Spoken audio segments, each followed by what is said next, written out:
Candi Mirigambar. Indonesia merupakan kepulauan yang berbanjar, berbaris, hingga beribu-ribu pulau, besar maupun kecil, luas atau sempit, seperti Tinata Tinaturenggo, sehingga sumebar seperti mutiara rinonce yang dihiasi bintang-bintang meteor, bulan dan matahari. Begitu indah bila dilihat di puncak gunung di tengah malam purnomo sidi. Tentu di celah-celah pulau di pangku samudra yang membentang luas bisa menambah kekayaan pribumi baik dari sumber perikanan dan pertambangan bumi. Begitupun atas kebesaran kerajaan Majapahit, yakni Mahapati Gajah Mada yang berhasil mengarungi samudra, membaca garis-garis perbatasan kekuasaan agar bangsa pribumi tidak diinjak bangsa penjajah. Pemikiran atas ragam dan ras suku yang berbeda dan keyakinan yang tidak sama, Sang Mahapati Agung menciptakan sumpah emas yang berupa Sumpah Palapa, Bhinneka Tunggal Ika Tanhana Dharma Mangrua. Walau berbeda-beda kepulauan, bahasa, agama, suku, ras, namun tetap satu jua. Dan terbukti hingga sekarang pemersatu bangsa telah kita lanjutkan sebagai wujud dasar negara kita, yaitu Pancasila, yakni sila ketiga, Persatuan Indonesia. Juga diperkuat dengan NKRI, Negara Kesatuan Republik Indonesia. Dengan corak yang berbeda, maka akan menambah keharmonisan dan keindahan dalam suatu kehidupan dan kesemakmuran yang melahirkan budaya atau seni budaya yang berbeda, yang lebih edipeni dan luhur. Atas rahmat Allah Subhanahu wa Ta'ala yang dilimpahkan kepada kita, utamanya pribumi Indonesia, maka negara atau pulau bebanjaran ini dikagumi dan terus diincar karena ingin memiliki, karena aset rempah-rempahnya, budaya, harta benda, kepurbakalaannya, dan lain-lain. Sehingga dengan ini kita sebagai rakyat Indonesia patut berbangga memiliki negara Indonesia ini. Dan nyata-nyata kita lahir, hidup, suka, duka bukan di negara lain namun di Indonesia yang kita cintai ini. Diibaratkan hujan emas di negara lain, lebih enak hujan batu di negara Nusantara ini. Sungguh dan sungguh kita bersyukur hidup di negara Indonesia ini. Maka hidup yang merdeka pagi, siang, sore, dan malam di pangku bumi pertiwi. Cintailah negaramu dan bangsamu, karena disitulah kita dilahirkan. Karena adanya perbedaan dan peradaban termasuk perbedaan keyakinan beragama, maka Indonesia akan kaya seni budaya adiluhur. Dari kepulauan yang disemayami beberapa kelompok manusia purba yang masih primitif dengan aliran animisme dan dinamisme, lambat laun memperbanyak generasi yang sumebar yang sulit dihitung di jagat Nusantara. Maka dengan proses panjang, pribumi melahirkan kelompok-kelompok besar atau kecil yang dikepalai salah satu kepercayaannya, yang mengatur kehidupan dan peradaban. Matahari terus bersinar, hari selalu berjalan, maka kelompok-kelompok tersebut menjadi besar dan mendirikan kerajaan masing-masing. Terlahirlah sebuah kerajaan di setiap wilayahnya yang tentu peradaban dan kehidupan semakin pintar. Maka transit keluar masuk pulau mulai bebas tanpa pengawasan penyelidikan karena pribumi memakai hati keluhuran. Maka peradaban dan keyakinan akan terpengaruh dengan mancanegara asal sesuai dengan perilaku bangsa pribumi. Dengan keyakinan dan budaya mendapat pengaruh yang semakin baik, maka corak kehidupan tentu semakin menyesuaikan dengan ragam ajaran dan budaya. Misalkan pribumi menerima agama Hindu Buddha, maka budayanya juga terbekas adat di saat itu pula, seperti tempat-tempat pemujaan atau pemujaan candi-candi dan sebagainya.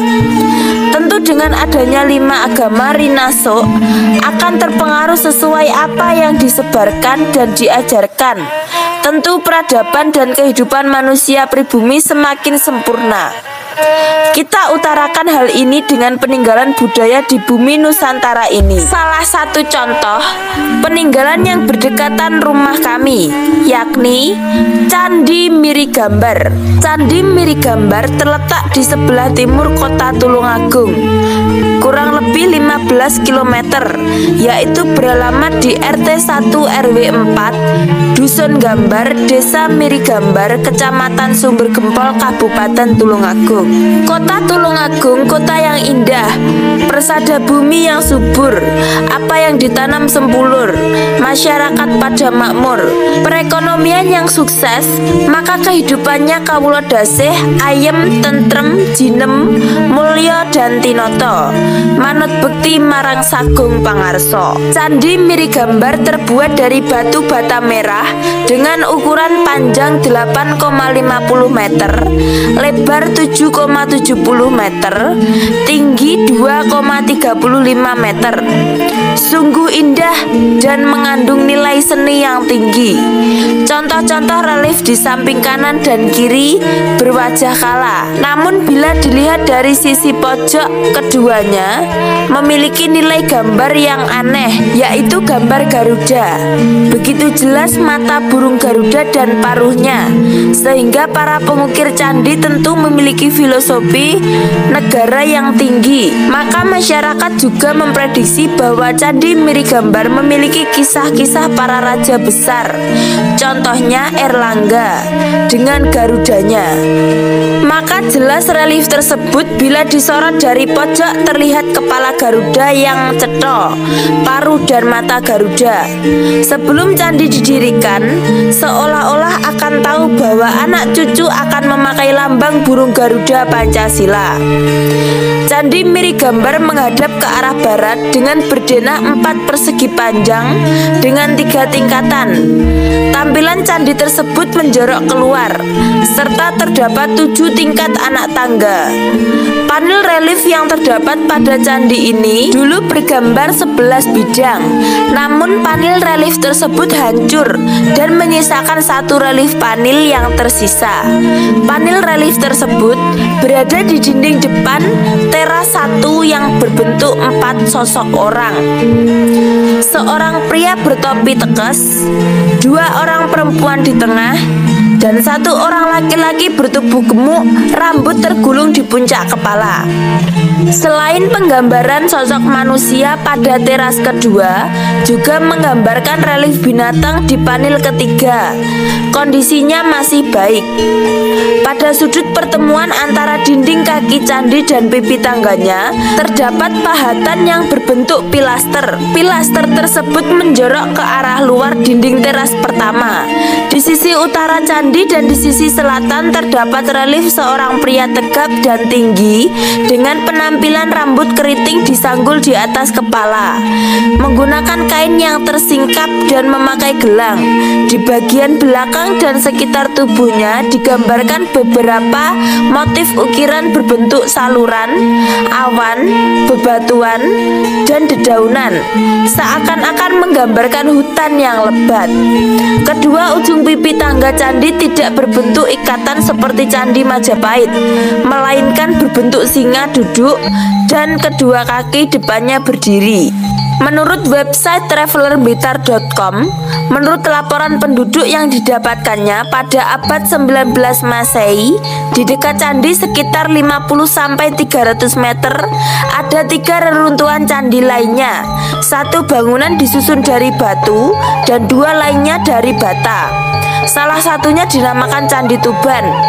Menurut laporan dari Odet Kudigen Dins, dalam tahun 1915 dan 1916 di candi itu pernah ditemukan batu berangkat tahun 1129 Saka atau sekitar 1207 Masehi yang masuk dalam periode akhir kerajaan Panjalu pada masa Raja Kertajaya atau Prabu Dandang Gendis. Menurut laporan dari NG Krom, pada tahun 1923 dari sekitar Candi Mirigambar pernah ditemukan prasasti tembaga yang menyebut nama Raja Wikramawardhana dari Majapahit.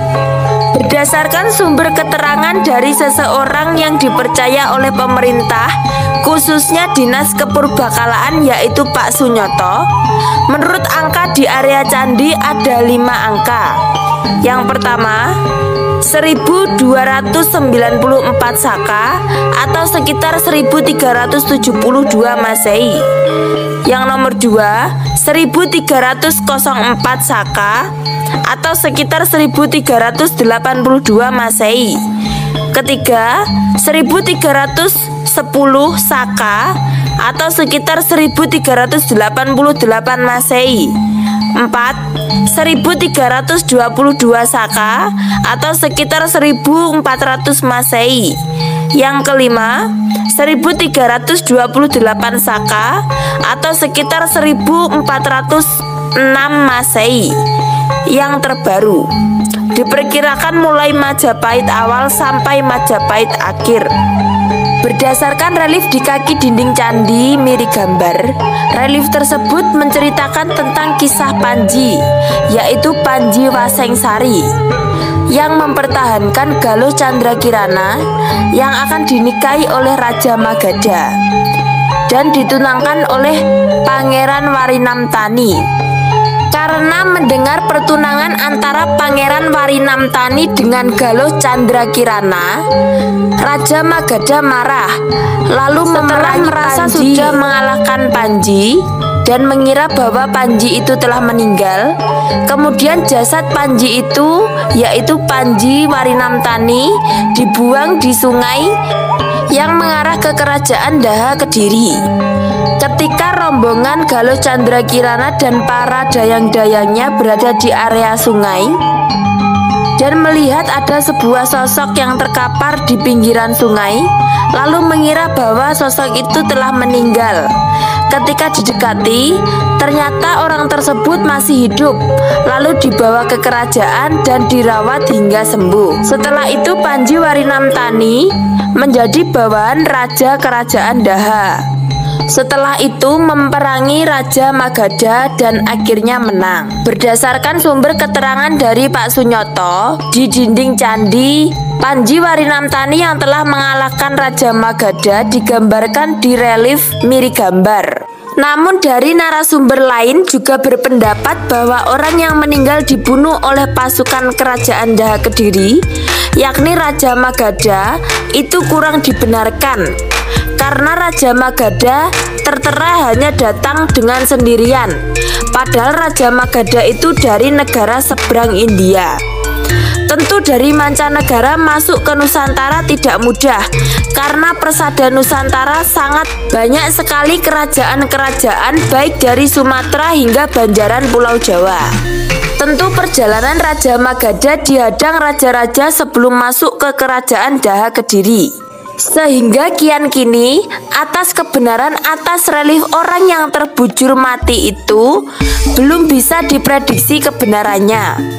Atau bisa dimungkinkan seseorang yang mati tertera di relief adalah salah satu orang rakyat jelata yang menggoda Dewi Sekartaji, kemudian dibunuh oleh Raden Inu-Kertapati, atau bisa dibunuh oleh warga Kerajaan Daha Kediri. Kian ini gambar relief manusia yang mati belum bisa terkuak kebenarannya. Kisah relief di Candi Mirigambar mengisahkan perjalanan Dewi Sekartaji dan Raden Inu-Kertapati dari Jenggolo yang dinikahkan oleh kedua belah pihak kerajaan, yaitu Kerajaan Jenggolo dan Kerajaan Daha Kediri. Kisah pada posisi candi atau relief yang ada diperkirakan kisah kolosal Raja Jenggolo Prabu Inu-Kertapati yang gagal beristri atau bercinta dengan Dewi Sekartaji. Pebesanan dari kedua kerajaan. Dewi Sekartaji dari Kerajaan Daha Kediri dari anak Raja Prabu Lembu Amiluhur, sedang Raden Inu-Kertapati dari Kerajaan Jenggolo, yaitu anak dari Prabu Lembu Amerdadu. Pebesanan dan tunangan sudah dilakukan, yang sepakat apalagi calon mempelai sudah saling mencintai. Namun pada suatu hari, mantan putri minta sebuah serah-serahan atau glondong pengareng-areng berupa kenangan bebono yang berupa golek kencono. Sungguh berbahagia Dewi Sekartaji bahwa ternyata Raden Inu Kertopati akan mengirim upeti Bebono wujud golek kencono atau boneka kencono. Akan tetapi Dewi Sekartaji selalu diganggu adiknya sendiri, yaitu Galuh Ajeng, yang juga mencintai Raden Inu Kertopati dari Jenggolo. Galuh Ajeng juga tidak kalah cantik dengan Dewi Sekartaji. Dalam perbedaannya, Dewi Sekartaji lebih anggun dan bersabar, halus perilakunya. Namun Galuh Ajeng, walau cantik dan manis, memiliki perilaku kasar dan keras dalam berpikir. Di pagi hari yang indah, utusan dari Jenggolo sudah datang untuk mengantarkan boneka serah-serahan atau boneka kencana. Dari situlah terjadi konflik antara Galuh Ajeng dan Condro Kirono yang berebut boneka dari Jenggolo. Pertengkaran melibatkan orang tua karena Sekartaji dan Galuh Ajeng tunggal ayah tapi lain ibu, yang akhirnya Dewi Sekartaji mengurungkan niatnya jadi istri Raden Inu Kertopati karena dia tahu adiknya juga mencintai pria yang sama. Di malam yang hening, sepi, Dewi Sekartaji bergegas minggat pergi dari kerajaan untuk menghilang dalam niat agar kekasihnya bisa nikah dengan adiknya si Galuh Ajeng. Kepergian Dewi Sekartaji membuat geger keluarga kerajaan Daha Kadiri. Atas perginya Sekartaji, para sumber sejarah atau masyarakat kuno menyatakan agar tidak membuat malu raja kerajaan Daha Kadiri, termasuk Raden Inu Kertopati, maka tetap pernikahan berlangsung. Raden Inu Kertopati dinikahkan dengan Galuh Ajeng. Tetapi tidak begitu lama, Raden Inu Kertopati juga minggat mengembara mencari kekasih sejatinya, yakni Dewi Sekartaji. Raden Inu Kertopati benar-benar terpukul hatinya karena cinta kesayangannya pergi tidak pamit. Dewi Sekartaji bersingklon atau menyamar dengan pakaian yang seperti gadis sudro dan berganti-ganti nama di setiap daerah yang ditempati, seperti Panji Semirang, Galuh Condro Kirono, dan Ragil Kuning. Namun Raden Inu Kertopati juga menjelma menjadi Ande-Ande Lumut. Ande-Ande Lumut pengembara yang sangat tampan. Beliau ngenger salah satu penduduk, yakni Rondo Dadapan. Adanya Ande-Ande Lumut di situ, desa Dadapan geger. Para wanita desa sama-sama mencari perhatian ingin memiliki pemuda tampan, Ande-Ande Lumut.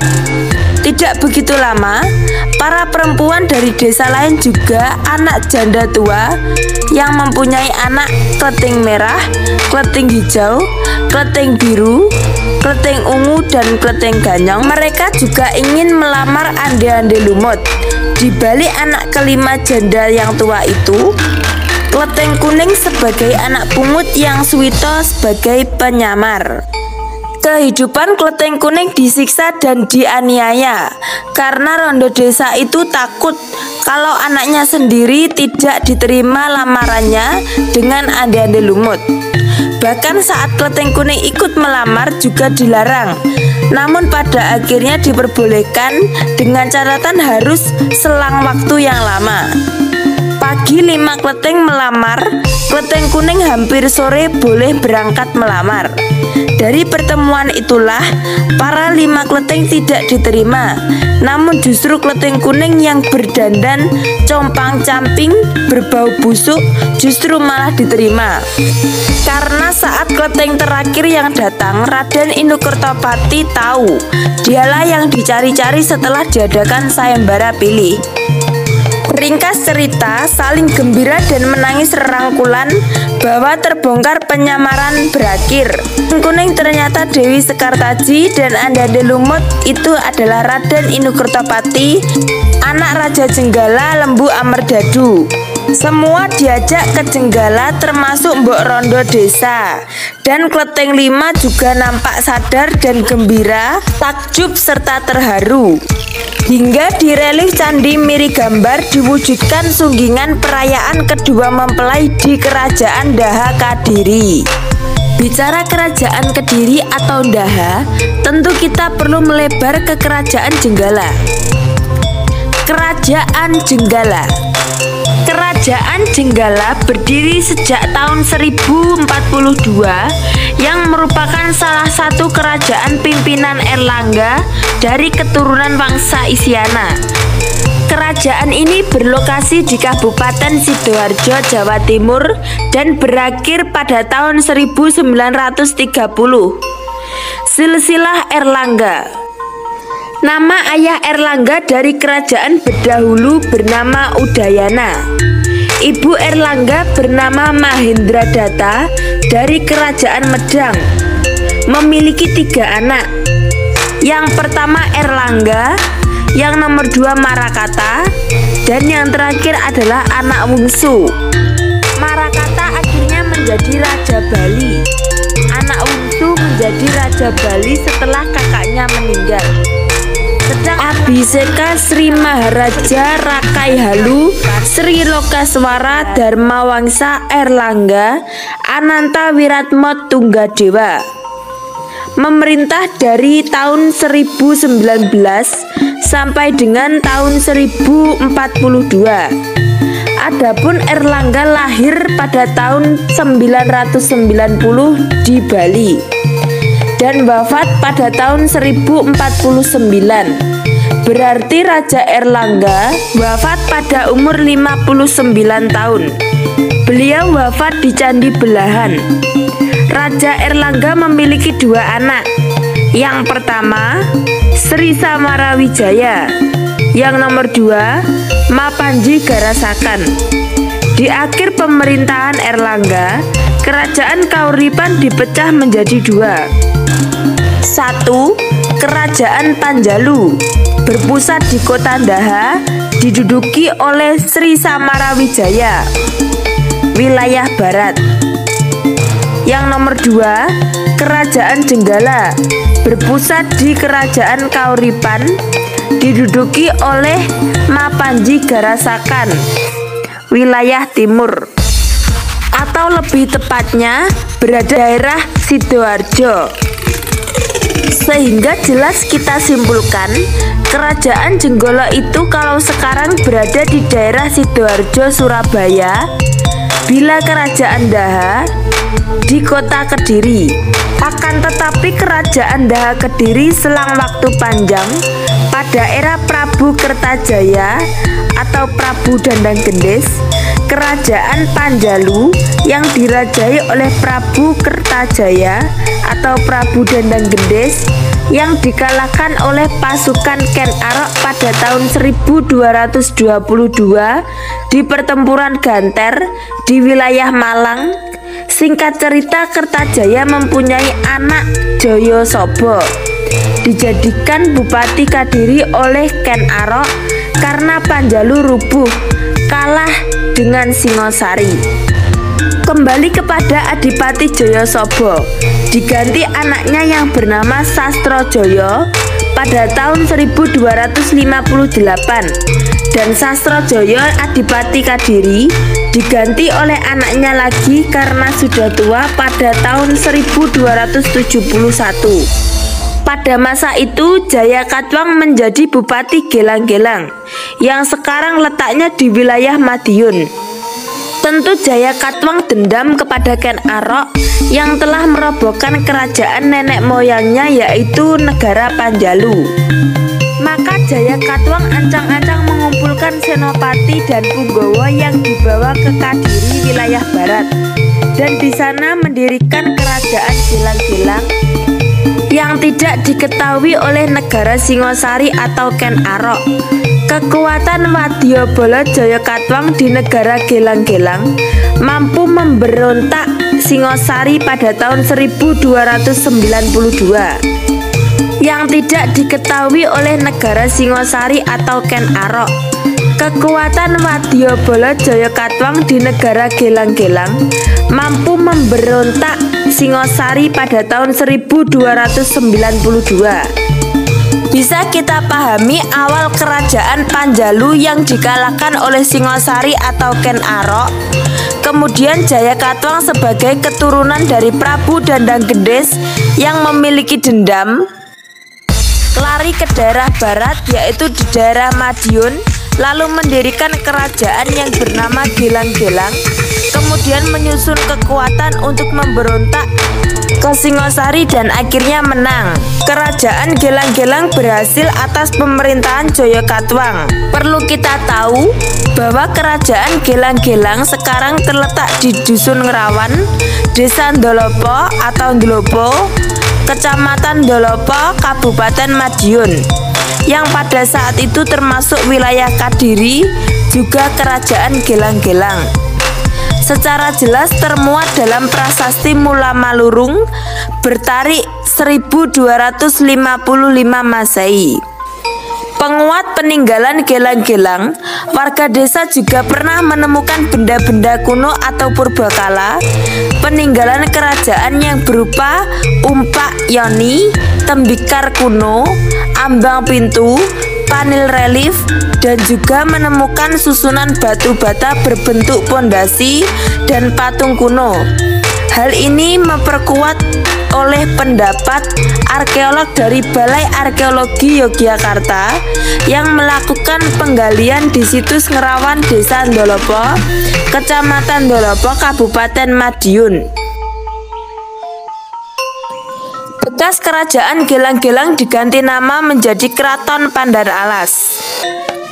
Kita kembali lagi ke inti cerita kita, yaitu Candi Mirigambar. Selain relief Panji, juga ada gambar-gambar hewan, yaitu burung meriwis. Hal itu juga disimpulkan bahwa pembuatan candi juga tertarik dengan kisah-kisah kolosal Prabu Angkling Darma yang kena kutukan menjadi meriwis putih. Sang Raja Angkling Darma akan bisa badar menjadi manusia lagi bila mengembara ke kerajaan Bojonegoro yang akhirnya mendapatkan istri Ambarowati. Di samping itu, Candi Mirigambar juga berkaitan dengan era kerajaan Majapahit awal dan akhir.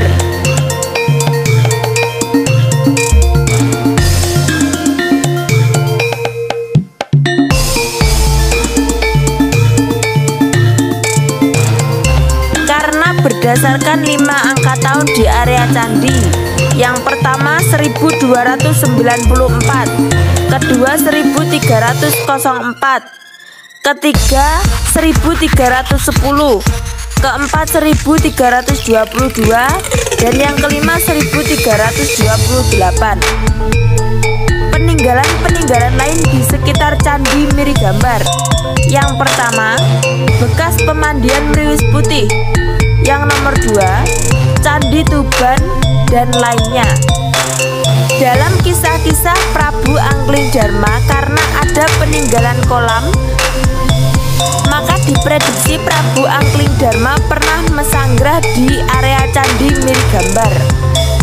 Konon daerah itu juga sasono kerajaan Raseksa Kolo Supatmo atau Meru Supatmo. Namun kisah ini tidak ditemukan peninggalan yang menguatkan. Demikian pemirsa, semoga Candi Mirigambar merupakan aset budaya kepurbakalaan yang dilindungi negara dan pasalnya menjadi cagar budaya yang selalu dicintai anak cucu kita sepanjang masa. Kami segenap pecinta sejarah mengucapkan terima kasih kepada dinas terkait dan Bapak Kepala Desa dan stafnya.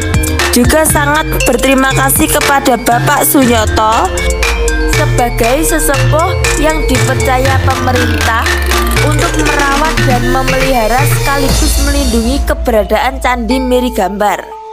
Sekian pemirsa, agar konten kami berjalan dengan lancar, subscribe dan share channel ini. Mohon maaf yang sebesar-besarnya bila ada diktat atau keterangan yang salah, karena kami hanya cinta budaya dan sejarah kepurbakalaan bangsa. Salam Rahayu dan sampai jumpa.